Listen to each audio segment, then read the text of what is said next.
Welcome to the Backyard Professor Chess Videos. I am your host of this edition, brought to you by the Backyard Professor. And then you're supposed to have background music. Yeah, whatever. Okay. I have another training game of mine that I want to share with you. I am playing El Toro, the black. My opponent in the red corner is playing the red pieces. White. You know, I've had people suggest I paint these white. I might try that. They're just little pieces of plastic anyway. So I mean, if I wreck them, I could probably make some more. But I might try that, just for kicks and giggles, and it might help the colorblind folks. I haven't forgot about you guys. I know. Yeah. Shut up and show the game. Okay. Now I'm in the midst of a duel here that is picking up some steam, and I wanted to show this game to you for a couple of reasons. Not because I'm so magnificent, but because I was able to manipulate the board by deliberation and use the imbalance to my advantage. And that's important to be able to practice, right? This is on a 1300 rating for my training purposes, because I'm not much past 800, so 1300 just kicks my butt, and so this is a good training. It is my move, and I just moved bishop b5 and I took a pawn. Okay, so my bishop is nice and centralized, even though he's threatened by a knight, but I do have him backed up by a knight, so this is a good thing, right? At this point, we see knight f5, hitting my bishop. Very interesting. Now, I went g6. I don't want him to sit here and start establishing outposts. So I went knight g6, pawn g6. And this is a classic illustration, man. When you push the pawns that are in a row, whether it's by your king or not. I had castled queenside. He hasn't castled yet. And I'm thinking the center isn't real locked, so it might be kind of fun to kind of try to put some pressure on that king and go after him, because he's not going to castle. He's already moved his rook.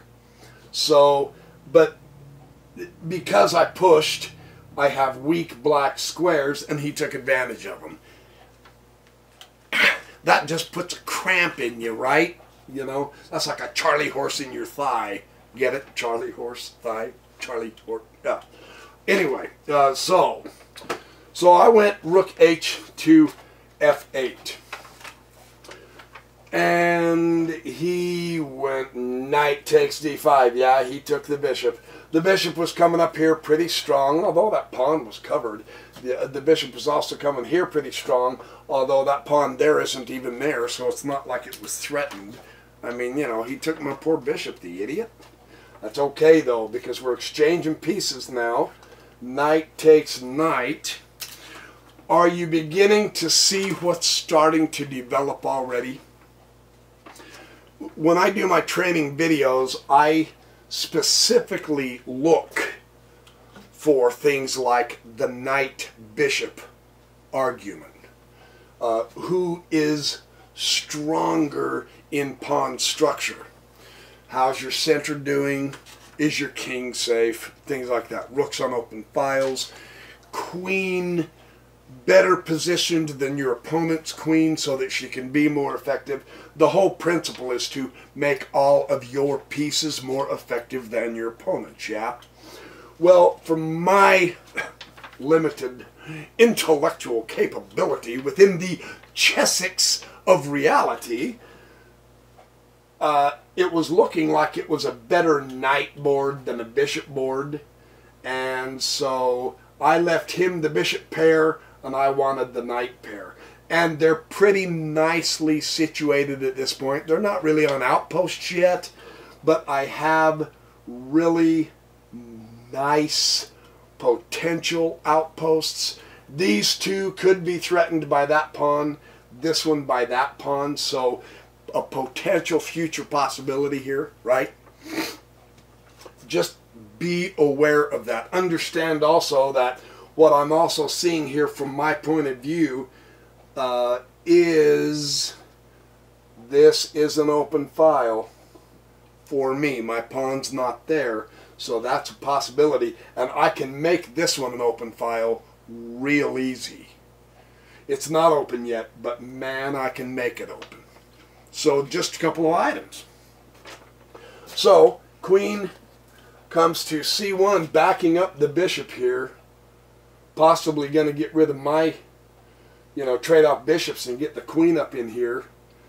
You always got to be cognizant of things like that. Well, I obviously was, because I pushed the f6 pawn. I played this a little while ago, so I can't remember all the nitty-gritty details of what I was thinking, but I'm trying to remember, right? Mind like a steel trap, man. Kawoom! Yeah! Mind like a steel trap. Yeah, whatever. Show us the game. Show us the game, will you? Bishop d2, so he's developing. And now... Oh, don't let me blow this. Oh, no, of course not. Knight d4. I went ahead and grabbed the outpost. Absolutely. I mean, look at the pressure it gives here. And technically, I have more pieces on dark square. Yeah, the bishop pair, that can be tough. That can be tough. So I might be willing to swap that bishop pair. Actually, I think I was thinking that at this point, because that's such a good outpost. Anyway, what did my opponent do? He brought his bishop to d1, and then I went to knight f4. So I'm kind of moving around, trying to feel him out. Maybe induce a weak pawn move, a weakening pawn move, I should say. Who knows what I was thinking at this time. I was half schnocked on Diet Dr. Pepper. And, okay, I did. Knight f4. And now he came up to knight g4. So, hey, I brought him back out of this stupid little unit here. And technically speaking, I mean, your knight's not doing a lot down there. If you were really rolling down here trying to get through here, then that could have been good. But, I mean... he's monkeying around over here, so bring his piece back in. That made sense to me, right? I came to queen c6, keeping my eye on this guy, and keeping my eye on this guy. Because my knight is keeping my eye on this guy. Yes, for now he's guarded, but doesn't always have to be. Yes? So, bishop took f4. Dagnabbit, bishop took f4. That's the way it is. And I retook with e f4, which left me a gorgeous double pawn setup with an Isolini that's so vulnerable you can't believe it. But it did open up another central file, and look who's at the end of this one. And you best believe your eye needs to go, ooh. When you're tra-la-la-la-la through a chess game and all of a sudden there's an open file show up and your opponent's king is on the end of the open file, you need to pay attention. Truly. So that caught my eye immediately. And of course, queen took it. Yeah. Here she comes. Check. Okay, so now I have to act serious. And that sucks, but this is getting tight. So what do? Well, bishop d6 kind of solves that problem. It also takes away that diagonal from the queen. That's not bad. I'm quite happy with that. Look what she does. Look what she does. Queen h6. And now she's accompanied by a knight. Ooh. And now this. See? Pushing those pawns produces weaknesses, man. Now this one's weak. That one's weak. That one's weak. I mean, yeah, I've got a rook, but... yeah, man, that's not good. Uh,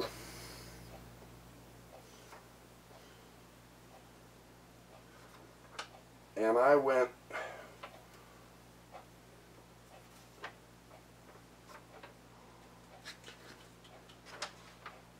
I've got written rook d7.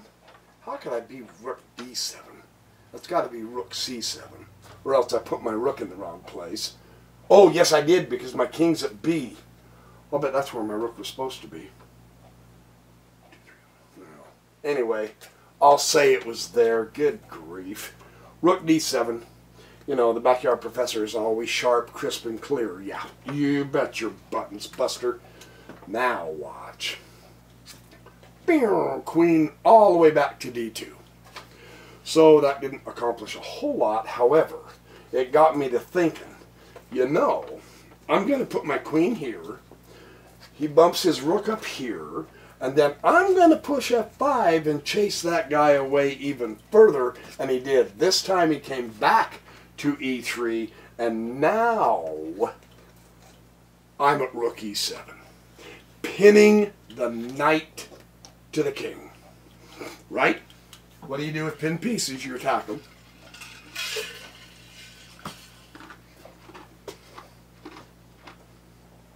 Now I got to find a way to attack that knight. Can you see it? It's so obvious. Very nice, very nice. I'm happy, and sure enough, so did he.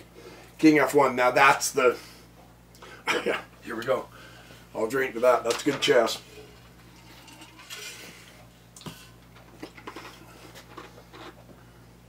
If you can at all help it, do not leave your king in a pin for any reason. If it's possible to get out of it, please do. That's the way to do that. And then, let's see, I've got my king on b8 here. And I said I moved my king to b8. So that must have been there, and that must have been there. And now king to b8. Oh, man. I hate it when I mess things up, man. Come on, I'm trying to play chess here. And then he comes to knight c4, hitting a good fork on my queen and bishop. Dang him. That was a good fork. That is a good tactic. And it's on a good outpost, too. In fact, it's on a real good outpost because this pawn is so cotton picking backwards. I mean, he's way back there in the two leaves compared to his two hiking buddies. So that is a good move. Well, I came down to here. I really like that bishop because it could do so much cool stuff up here. I hope he doesn't swap that bishop. And he took the pawn. He's pawn hunting. Rejoice in Israel! Yeah, baby! But this is the downside of playing in training mode with... I'm at a level that really does give me a good challenge, but it's weak enough that every now and then it plays weak moves. I mean, it helps me learn how to coordinate my pieces, you know, and read the chessboard and all that, so I'm grateful for that. But sincerely, really without question, he should have taken them. In my opinion, he should have taken the bishop. So, anyway, that's okay, though. Now I can double my rooks. Right. Yeah. The only open file, and I own it. Yes. You had to have seen that one coming. That's one of my favorite themes in all of chess. So he brings his knight back to c4, and now I'm not giving him a chance to take that bishop again. No way, I'm going to put it to work. Bishop h2, and of course the rook will bump to h1. It's tactic time. I sat here for quite a while looking at this. And I thought, yeah, I am in such an interesting position right now with this file right next to the king. I could do some combinations. I have a fabulous diagonal. I could really do some cool combinations. I actually have such a good posted knight that I could really do some breaking up of the Kingside with a knight sacrifice. So here, the question is, I've got 2 rooks, right?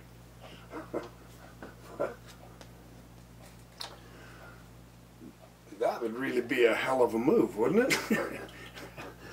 However, I'd lose both rooks. Yeah, you know.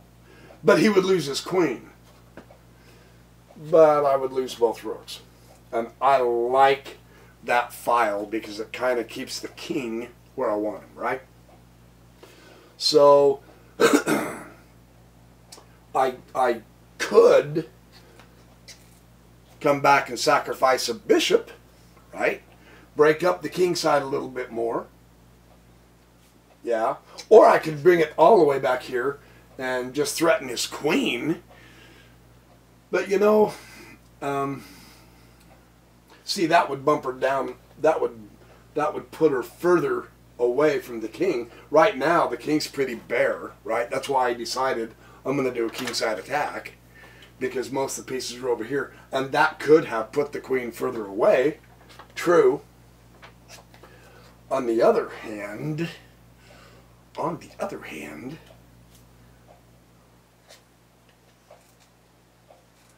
I am in such a good attack position. Why not do that? And I said, yeah, let's swap. Let's swap the queens. I can do this. I can make it work. So sure enough, they go check. And I go, not anymore. Nope, not right now. And now his knight comes back to e3, coming in to save the day, so to speak, right? Now I can do the bishop takes e3.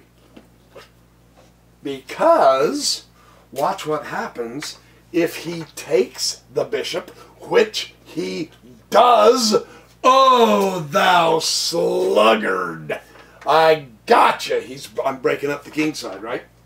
I have the 2 rooks, and it's, and I don't know if it's a matter of preference, personal preference, whatever, but I like using the knights and bishops, of course, but if I'm going to sacrifice one or the other, I like to kick out the bishops.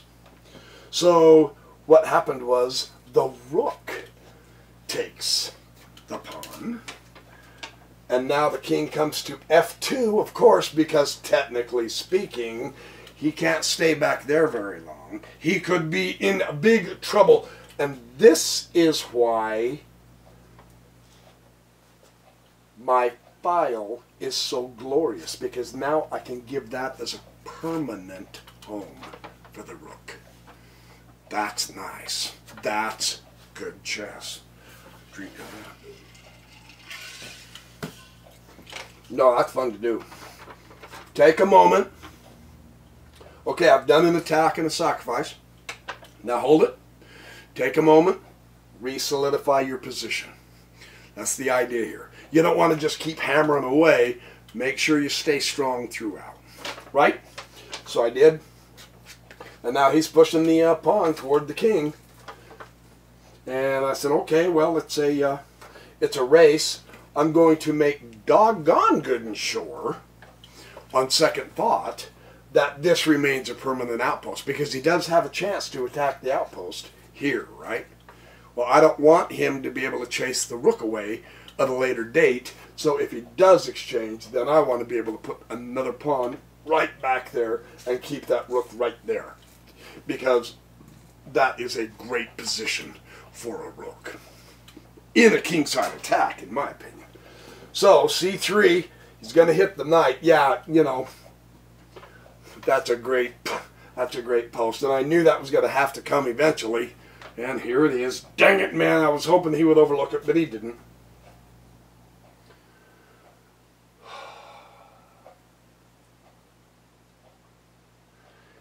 I'm prevented from clobbering him here with my rook because of the bishop, the stupid bishop. And this makes it so that my attack peters out, right? So if I did this, look at what that does for me. That gives me the 7th rank, doesn't it?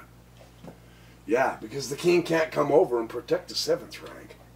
Technically, he could push his pawn if he wanted to. Maybe that's what he should have done. Did he do that? No, he didn't. He went bishop h5. He came over here threatening my other rook, and so what I did is... Oh, no I didn't.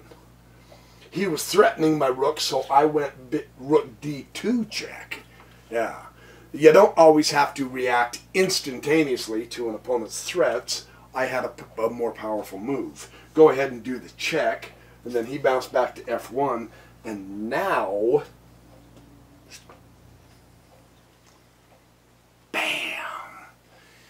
Yes! Look at what that's going to do for me. Yes! That is a wonderful move. Because now it gives him more power for his bishop. No, that's not what I wanted to do. What the heck was I thinking? Let me show you. Because we have taken the minor pieces off the board. And rook has to come to a1. Because we're going to have a checkmate very shortly if he's not too careful. Right? Mate at d1. And then, of course, the other rook coming up.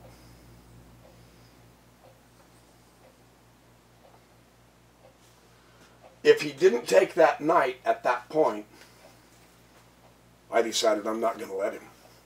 No, I'm going to keep that knight because I am a piece up.